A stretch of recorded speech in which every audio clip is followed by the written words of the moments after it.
What type of energy does the ball Earth system have just before release?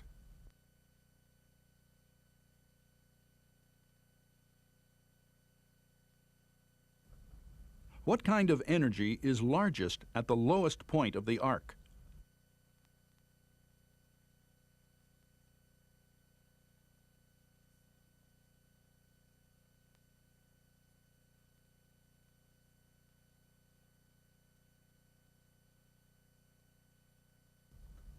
Why doesn't the ball strike the boy upon return?